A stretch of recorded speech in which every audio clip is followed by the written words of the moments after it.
Chhattisgarh corona का दंश झेल रहा है और मौत का तांडव जारी है। लगातार कोरोना मरीजों की संख्या भी बढ़ती जा रही है और ऐसे स्थिति में सरकार क्या प्रयास कर रहे हैं, ज्यादा जानकारी के साथ हमारे साथ स्वास्थ्य मंत्री टीएस सिंहदेव जी हमारे साथ मौजूद हैं। मंत्री जी, अभी लॉकडाउन को लेकर कल बात हुई है, सीएम ने ट्वीट किया है, कैसे इस पे डिसीजन लिया जाएगा और पूरा प्रदेश में होगा या जिला वाइज?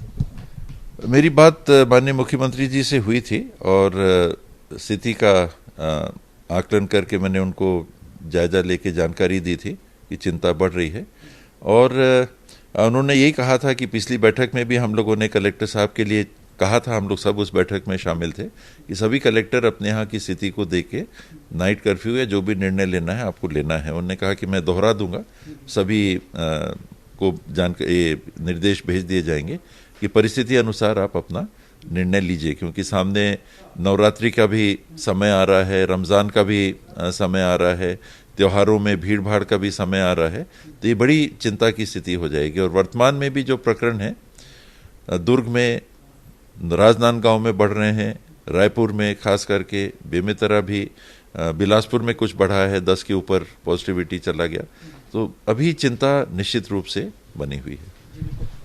बात करें नए वायरस के स्वरूप मिलने का, तो ये छत्तीसगढ़ में कब दस्तक, कब पहचान हुई? 24 तारीख को भारत सरकार से जो रिपोर्ट हम लोग को मिली थी उसमें यहाँ उनने बताया कि छत्तीसगढ़ में जो साउथ अफ्रीकन स्ट्रेन है, जो ब्राजीलियन स्ट्रेन है और जो ग्रेट ब्रिटेन का स्ट्रेन है, ये विद्यमान नहीं है और अन्य जो म्यूटेशन होते रहते हैं और ये होते रहेंगे भविष्य में भी, उनमें से एक N440K नाम से जो म्यूटेशन है उसकी जानकारी में उन्हें बताया कि केरल में 135-137 प्रकरण पाए गए और कुछ राज्यों में भी ये प्रकरण पाए गए। उनमें से 5 छत्तीसगढ़ में भी पाए गए हैं, तेलंगाना में पाए गए, उड़ीसा में पाए गए, तो इस क्षेत्र से लगे हुए, और केरल में बड़ी मात्रा में इनकी उपस्थिति थी, बड़ी मात्रा यानी तुलनात्मक बड़ी मात्रा में। ये आगे चल के कितना खतरनाक हो सकता है, या इसके बारे में कोई आगे जानकारी है कि सिर्फ अभी कि वायरस की ही पहचान हुई है? अभी इनमें कोई ऐसे संकेत नहीं मिले हैं कि जो वैक्सीनेशन है या जो उपचार के प्रयास चल रहे हैं प्रोफिलैक्टिक्स वगैरह देके, उसमें इस वायरस पे कोई असर नहीं होगा, ऐसे कोई परिणाम नहीं है। अभी जो ट्रीटमेंट चल रहा है, जो वैक्सीन्स हैं, ये सारे स्ट्रेन्स में अभी काम करेंगी। ये लगातार मौत हो रही है, अगर पहले फेज की बात करें तो उससे दूसरे फेज में ज़्यादा मौत हो रही है, तो ये मौत के कारण क्या सामने आ रहे हैं, क्योंकि लगातार समीक्षा आप ले रहे हैं?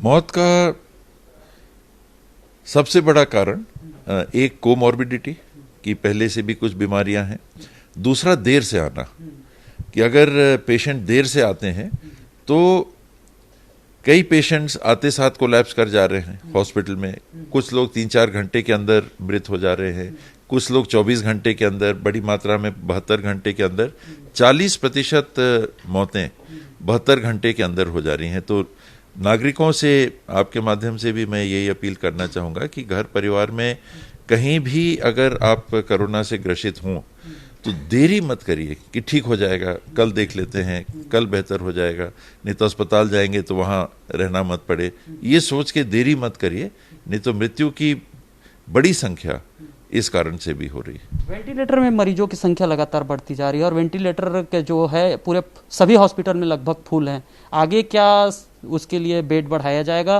क्या दिशा निर्देश? वेंटिलेटर्स तो हैं, वेंटिलेटर्स की वैसी कमी नहीं है, नॉन इन्वेजिव वेंटिलेटर्स की भी स्थिति रहती है, ऑक्सीजन से भी कई लोगों का उपचार या उनको रिलीफ मिल जाती है। वेंटिलेटर तो एक आखिरी स्टेज है।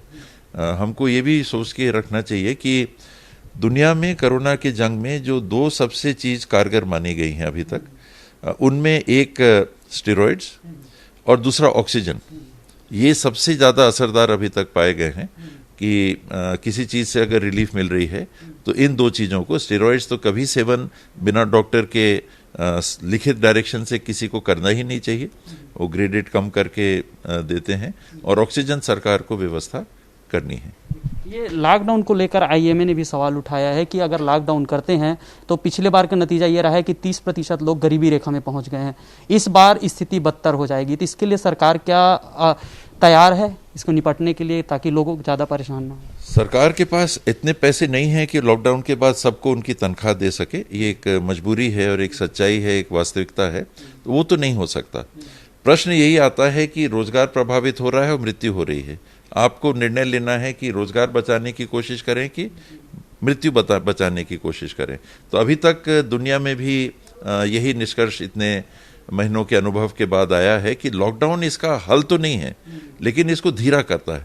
तो अगर स्थिति बहुत गंभीर जहां होती है तो कई देशों में लॉकडाउन लगे हैं, और छत्तीसगढ़ में भी अगर लॉकडाउन की स्थिति आती है तो उन परिस्थितियों में जब लगातार बहुत हाई प्रतिशत पॉजिटिविटी का किसी जिले में आ रहा हो, किसी क्षेत्र में आ रहा हो, किसी कस्बे में या मोहल्ले में आ रहा हो, तभी लॉकडाउन की बात होनी चाहिए। और कंटेनमेंट जोन तो पहले ही से घोषित हैं। लॉकडाउन कोई ऐसी बात नहीं है, कंटेनमेंट जोन मतलब लॉकडाउन, तो वो तो पहले ही दिया हुआ था।